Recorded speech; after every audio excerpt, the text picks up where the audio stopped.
વિચાર કલયુગમાં દુર્લભ છે. સારું વિચારો તો સત્કર્મ થશે. ઘણા આજકાલ લોકો બધા જ કહેતા હોય કે આખો દિવસ ખરાબ જ વિચાર ચાલતા, કારણ કે આખો દિવસ કામ જ ખરાબ થાય છે. જો વિચાર પણ કર્મોને આધીન છે, આ બંનેનું યુગલ છે, વિચાર અને કર્મ. જેવા કર્મ એવા વિચાર, અને જેવા વિચાર એવા કર્મ.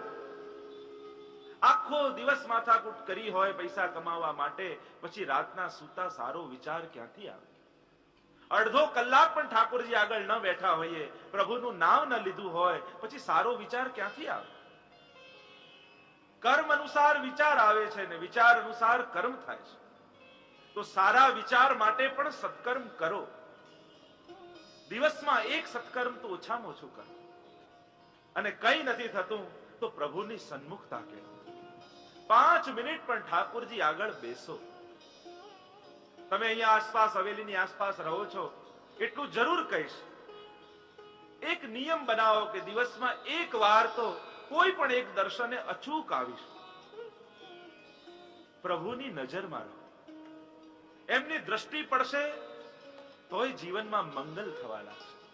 મંગલ રૂપ નિધાન સાવરો, મંગલ રૂપ નિધાન. એ તો મંગલના નિધિ છે, મંગલના ભંડાર છે. એની સન્મુખતા કે મહાપ્રભુજી પણ અંતમાં એ જ કહી ગયા, યદા બહિર્મુખાયુયમ ભવિષ્યત કથંચન તદા કાલ પ્રવાહસ્થા દેહ ચિત્તાદયોપી. શિક્ષા શ્લોકીમાં અંતમાં મહાપ્રભુજી એ જ આજ્ઞા કરી કે હે જીવો, આ કલિયુગમાં બહિર્મુખતા ન રાખશો, સન્મુખતા રાખો. અને જો બહિર્મુખ થશો તો આ કાલના પ્રવાહમાં વહી જશો. દિવસમાં 2 મિનિટ પણ ઠાકોરજી આગળ બેસો. ઘરે સેવા પધરાવો. સેવામાં બીજું કઈ ન થાય, બહેનો તો બધું કરતા હોય. ઘણા ભાઈઓને પૂછીએ ને સેવા થાય કે આ ઘરમાં બધું જ થાય. કોણ કરે? કે ઘરવાળા. જો આટલા કામ દરેકે જાતે કરવાના છે, લગન, મરણ, ભજન અને ભોજન, આમાં ઓલ્ટરનેટિવ ન ચાલે. આ 4 જાતે જ કરવું પડે. આપણા લગન હોય ને આપણે ગોર બાપાને કહી દઈએ કે હમણાં ટાઈમ નથી, તમે ફરી લેજો, પછી આઈને સમજી લઈશ, ચાલે? ઓફિસમાં બહુ બિઝી હોઈએ અને ઘરે ફોન કરીને કહી દઈએ મારા બદલે 4 રોટલી તું ખાઈ લેજે, ચાલે? ભોજન જાતે જ કરવું પડે. આપણું મૃત્યુ આવ્યું હોય ને આપણે કહીએ પ્લીઝ બાજુવાળાને 5 મિનિટ માટે લઈ જાઓ, હું બસ વિલ સાઇન કરીને આવું છું, ચાલે? તો ન ચાલે એમ ભજન પણ ન ચાલે. જાતે જ કરવું પડે, જાતે જ માળા ફેરવવી. કથા સાંભળવા આયા છો તો એટલું જરૂર કહીશ, ખાસ ભાઈઓને, ઘરે જો ઠાકોરજી બિરાજતા હોય તો રોજ સ્નાન કરી ચરણસ્પર્શ જરૂર કરજો. ઠાકોરજીને દંડવત જરૂર કરવા જજો, ઠાકોરજી રાજી થઈ જશે. દરરોજ ન ફાવે તો રવિવારે. આટલી છૂટ આપું છું. પણ ઘરમાં ઠાકોરજી બિરાજતા હોય અને આપણે સામે ન જોઈએ, આ અપરાધ નથી? અરે કોઈ મહેમાન આવ્યું હોય આપણા ઘરે અને આપણે એની સામે જોઈએ જ નહીં અને સીધા આવીએ નીકળી જઈએ, ઓફિસે જઈએ, સીધા ઘરે આવીએ, એની સામે જ જોઈએ નહીં તો એને ખોટું લાગી જાય. તો આ તો ત્રિલોકનો નાથ પોતાના ત્રિલોકના સુખો છોડી, વૈકુંઠનું આસન છોડી અને આપણા ઘરના 2x2 ખાનામાં રહેવા તૈયાર થયા છે, અને તોય આપણે સામે ન જોઈએ. આ કેટલો મોટો અપરાધ છે. શું આ પ્રભુનું અપમાન નથી? કથા સાંભળ્યા પછી એટલો નિયમ લો કે ઠાકોરજી ઘરે બિરાજે છે તો રોજ ચરણસ્પર્શ જરૂર કરીશ. અને બ્રહ્મ સંબંધી તમે છો તો ગદ્ય મંત્ર તુલસી દળમાં લઈ અને નિવેદન મંત્ર, જે બ્રહ્મ સંબંધ મંત્ર તમને આપવામાં આવ્યો છે, એ દરરોજ ઠાકોરજી આગળ બોલવો જોઈએ. નિવેદનનું સ્મરણ કરવું જોઈએ. જુઓ પ્રભુની પછી કેવી કૃપા થાય છે. તો મૂળ વાત એ કરતો હતો પરમ સત્યનું ધ્યાન. અને પરમ સત્ય એ ઈશ્વર છે. એને કાળ અને સ્થાન નડતા નથી. એ ત્રણેય કાલમાં પરમ સત્ય રહે છે. આમ પ્રથમ શ્લોકમાં મંગલાચરણ કરતા પ્રભુનું ધ્યાન કર્યું. બીજા શ્લોકમાં ભાગવતમાં કયો ધર્મ વર્ણિત થયો છે એ નિર્દેશિત કરતા બોલ્યા, ધર્મ પ્રૌજિત કૈતવોત્ર પરમો.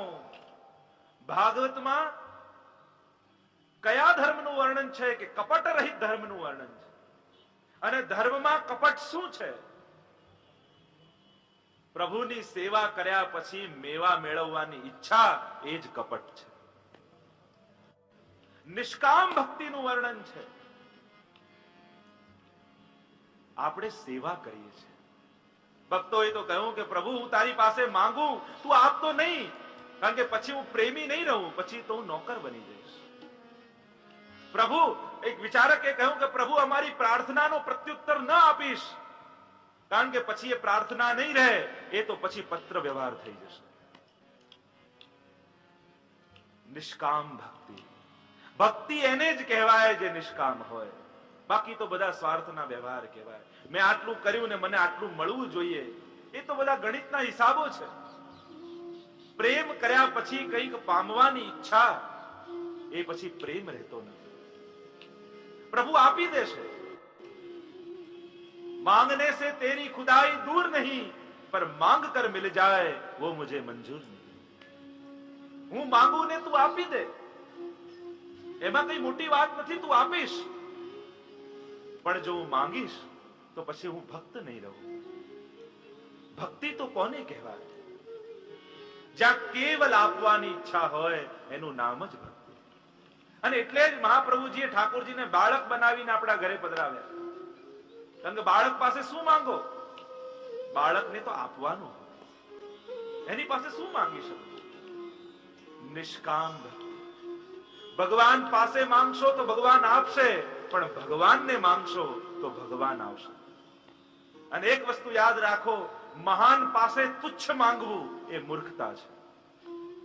ભગવાન રાજી થઈ જાય અને તુચ્છ વસ્તુ માંગવી એ તો મૂર્ખતા કહેવાય. આપણા 84-252 ની વાર્તાઓ વાંચો. ભગવાને માંગવાનું કહ્યું તોય ભગવાનનું સુખ માંગ્યું. નારાયણ દાસજી ગોકુલ ચંદ્રમાજીની સેવા કરતા હતા. બહુ પ્રસન્ન થઈ ગયા ઠાકોરજી. કહ્યું કે કંઈક માંગ. અને નારાયણ દાસે કહ્યું કે હવે મારું શરીર અશક્ત થયું છે, હવે હું આપને સુખ નહીં આપી શકું, આપ ગુસાઈજીના ઘરે પધારો. માંગવાનું કહ્યું. આન્યોની ડોકરીનો પ્રસંગ આવે છે.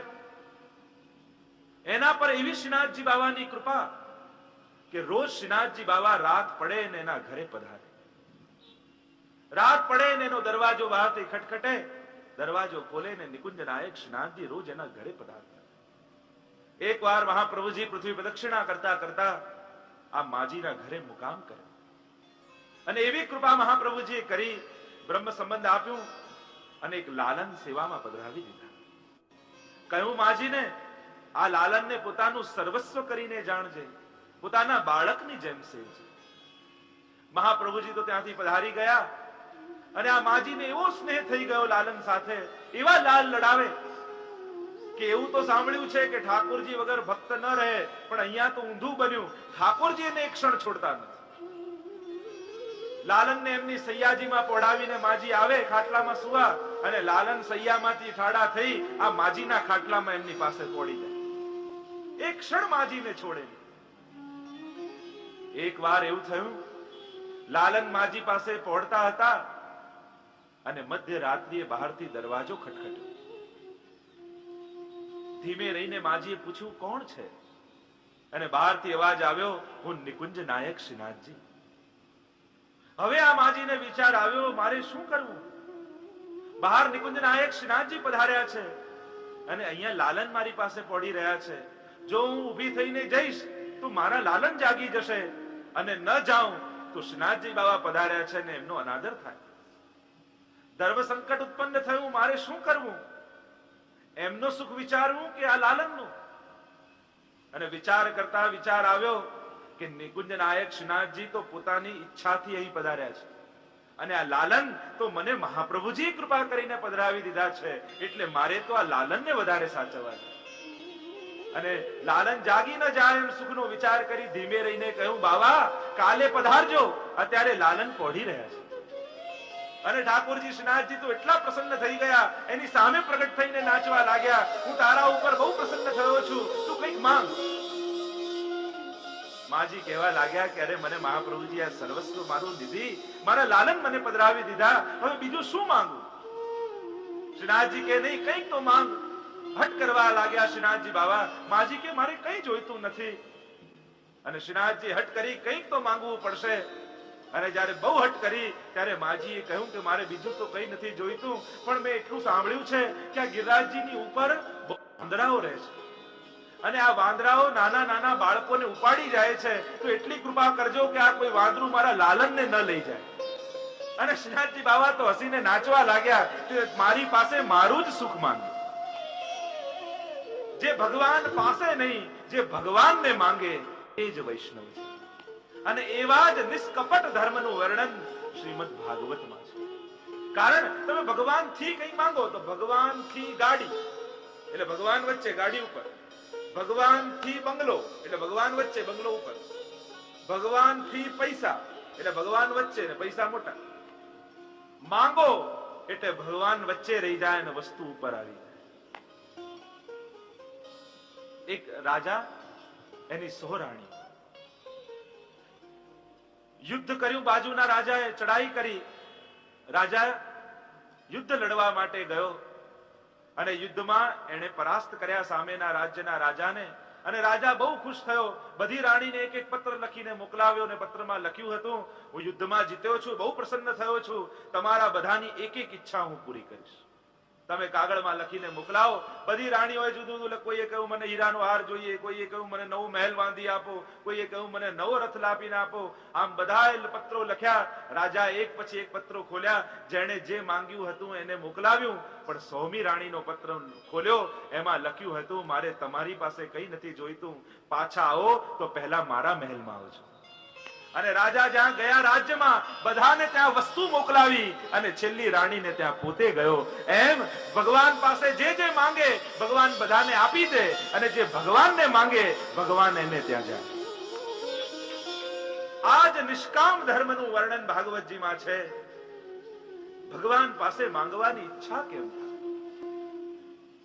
આપણે તો એવી દશા, બે ટોલ્સ્ટોયની કથા આવતી ને, બહુ પ્રસિદ્ધ લેખક થયા ટોલ્સ્ટોય.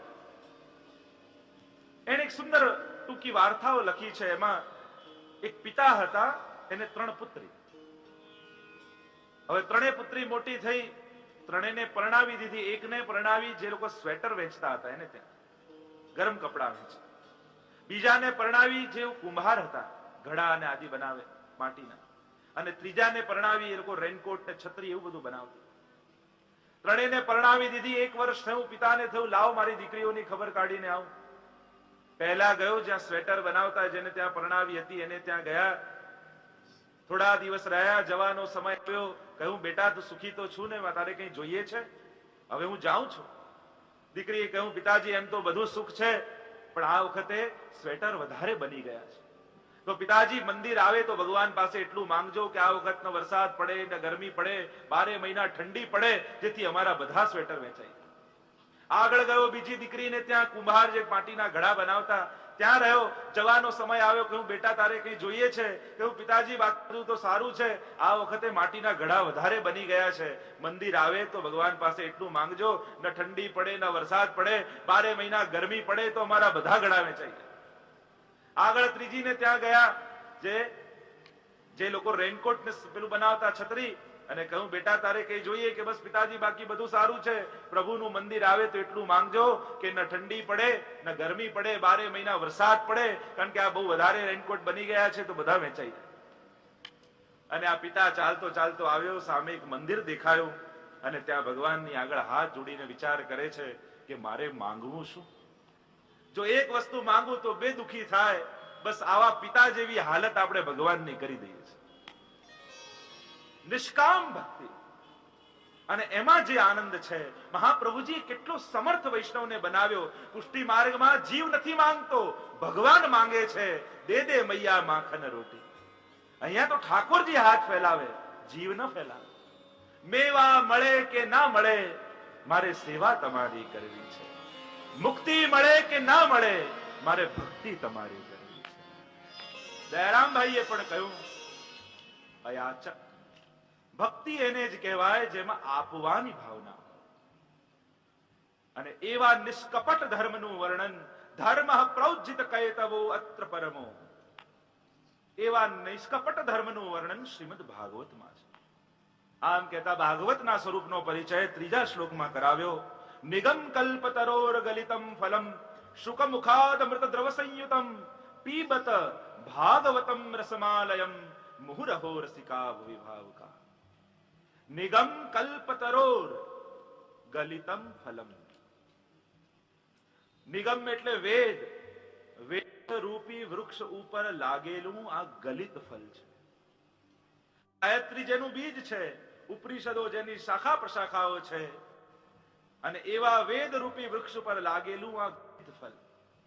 જો 4 પ્રકારના ફલ હોય, તૂટેલું, તોડેલું, પાકેલું ને ગલિત. તૂટેલું ફલ એ તો કર્મકાંડ, તોડેલું ફલ એ જ્ઞાનકાંડ, પણ ભાગવત એ તો ગલિત ફલ છે. એમાં છાલ કે ઠળીઓ પણ નથી. આને ખાવાનું નથી. પીબત, આનું પાન કરવાનું છે. કારણ કે આ રસયુક્ત છે. રસ કહો, કૃષ્ણ કહો કે આનંદ કહો, ત્રણેય સમાનાર્થી શબ્દો છે. રસો વૈશ ઈશ્વર છે, અને રસો વૈશની કથા આમાં છે, એટલે આને પાન કરવાનું છે. પીબત ભાગવતમ રસમાલયમ. આ રસનો આલય છે. સમસ્ત રસો શ્રીમદ ભાગવતમાં છે. જે નવ નવ રસોની વાત કરવામાં આવી, એ નવે નવ રસ શ્રીમદ ભાગવતમાં વર્ણિત છે. આલય ક્યાં સુધી પાન કરવાનું? મહાપ્રભુજીએ તો અર્થ કર્યો, આસમંતાત લયો યસ્માત આલયમ, કે આનું વારંવાર પાન કરો, જ્યાં સુધી પ્રપંચની વિસ્મૃતિ ન થઈ જાય ત્યાં સુધી પાન કરો. આલયનો બીજો અર્થ કર્યો આલયમ, એટલે જ્યાં સુધી પ્રભુ મુક્તિ ન મળી જાય ત્યાં સુધી પાન કરતા રહો. અનેક અનેક આચાર્યો અનેક પ્રકારની વ્યાખ્યા કરી. આ ઈષદ લયો મોક્ષો. પાન કરતા કરતા મોક્ષ પણ તુચ્છ થયેલો લાગવા માંડે ત્યાં સુધી પાન કરતા રહો. મુહુરહો રસિકા ભુવિ ભાવુકા. વારંવાર પાન કરો. ક્યાં સુધી? જ્યાં સુધી આપણી કર્ણેન્દ્રિયો અલૌકિક ન થઈ જાય ત્યાં સુધી પાન કરતા. જેમ કર્ણને નિંદા સાંભળવામાં આનંદ આવે છે, એટલો ભગવત ચર્ચામાં આનંદ આવતો નથી, કારણ કે કર્ણેન્દ્રિયો લૌકિક છે. એટલે હું તો ઘણી વાર કહું કે સત્સંગ નિંદાની જેમ સાંભળવું. નિંદામાં કેટલો આનંદ આવે. હે પછી શું થયું? હે પછી શું થયું? કેટલી ઉત્સુકતા, કેટલી તત્પરતા નિંદા સાંભળવામાં છે. એ રીતે પણ જો સત્સંગ સાંભળો તોય ઉદ્ધાર થઈ. મુહુરહો રસિકા ભુવિ ભાવુકા. વારંવાર પાન કરતા રહો. ભગવાન મળી જાય પછી કથાનું પાન છે. પીબતમ ભાગવતમ. પીબત ભાગવતમ રસમાલયમ મુહુરહો રસિકા ભુવિ ભાવુકા. જે રસિકજનો છે એને જ આ કથામાં આનંદ છે. જે કૃષ્ણ રસને ચાખ્યો છે જેણે, અને એક વાર જે ચાખે એની અતૃપ્તિ અને અસંતોષ એ કથાના ફલ છે. આ બંને લૌકિકમાં બાધક છે, પણ એ જ અલૌકિકમાં સાધક છે. સેવા કર્યા પછી અતૃપ્તિ અને અસંતોષ થવા જોઈએ. કથા સાંભળ્યા પછી પણ અતૃપ્તિ અને અસંતોષ રહેવા જોઈએ. જો કથા અને સેવામાં સંતોષ થઈ જાય, હા સેવા પતી તો પતી જ ગઈ. ઘણા કે હમણાં જ સેવા પતાઈને આવ્યો, તું પતાઈ જ દે, પહોંચીને આવ્યા એમ કે. ઘણા કે બસ પાઠ કરી નાખ્યા, હવે થોડી વાર રાખને, બધું નાખવાની ક્યાં જરૂર છે? સેવા કરી નાખી, પાઠ કરી નાખ્યા, માળા કરી નાખી, અને બધું જ નાખી દઈએ એટલે જ કઈ રાખતા નથી, એ રહેતું નથી. અસંતોષ સતત બન્યો રહેવો જોઈએ. અતૃપ્તિ રહેવી જોઈએ. અરે 7 દિવસ હમણાં પૂરા થઈ જશે, પુનઃ ભાગવત કથા ક્યારે શ્રવણ કરવા, પુનઃ ભાગવત ચર્ચા ક્યારે પાન કરવા મળશે? જેના અંદર અતૃપ્તિ બની જાય એ જ આ કથાનું ફળ છે. ઠાકોરજીને સવારે પડાવી દઈએ, શયન કરાવી દઈએ, પછી હૃદયમાં તાપ થવો જોઈએ, પુનઃ બીજો દિવસ ક્યારે થાય અને ક્યારે ઠાકોરજીને જગાડે, એવો તાપ હૃદયમાં પેદા થવો જોઈએ. એ જ આ સેવાનું ફળ છે. પીબત ભાગવતમ રસમાલયમ મુહુરહો રસિકા. આ રસનો આલય છે. સમસ્ત રસો, કારણ કે જ્યાં રસ છે ત્યાં જ ગતિ છે. જેનો જ્યાં રસ ત્યાં જ એની ગતિ. છોકરાને કહેવું પડે, બેટા પ્લીઝ 1 કલાક તો ટીવી જો. એ ટીવી સામે જ હોય, કારણ કે ત્યાં એનો રસ છે, એટલે ત્યાં એની ગતિ થાય. જ્યાં જેનો રસ ત્યાં એની ગતિ. અને જે જીવનો રસ પ્રભુ સન્મુખ છે, પ્રભુની કથામાં છે, તો પ્રભુમાં એની ગતિ થાય છે. તો એવું આ ભાગવત કથા જ્યાં સર્વ રસો છે અને રસ છે ત્યાં આનંદ છે. નવે નવ રસો મલ્લા નામ સની નૃણામ, જે જયારે ઠાકોરજી કંસના રંગ મંચ પધાર્યા અને જેવા જેવા લોકો બેઠા હતા, જે ભાવવાળા, એવા એવા પ્રભુએ દર્શન આપ્યા. મલ્લોને શનિ જેવા લાગ્યા, જ્યારે યાદવોને સૌહર્દ લાગ્યા, જેવો જેવો ભાવ હતો એવા એવા પ્રભુએ દર્શન આપ્યા. નવે નવ રસોનો અનુભવ કરાવ્યો છે. તો આપણને એમ થાય કે નવે નવ રસમાં તો ભયાનક રસ પણ આવે, બીભત્સ રસ પણ આવે. તો ભયાનક રસમાં આનંદ છે? ડરવામાં આનંદ આવે? હા કે ના? તો બોલો. આવે. એટલે જ તો આપણે પૈસા ખર્ચીને હોરર પિક્ચર જોવા જઈએ છીએ. ભય એ રસ છે, એટલે રસમાં આનંદ છે. આર્ટ ફિલ્મ જોવા જાય, એમાં બીભત્સ રસ હોય, શાંત રસ હોય. ભયાનક રસ છે એટલે એમાં આનંદ આવે છે. અને એટલે જ ભય પણ લોકોને રુચિકર લાગે છે. નહીં તો પહાડ ઉપર ચડવા માટે રોપવે હોય, સીડી હોય, છતાંય પેલો ટ્રેકિંગ કરીને જાય. કારણ કે એને એમાં એક્સાઇટમેન્ટ, રોમાંચ લાગે છે. ભયમાં પણ આનંદ છે. તો પ્રભુ નવે નવ રસ દ્વારા જીવમાં એ આનંદ અને રસ પેદા કરે.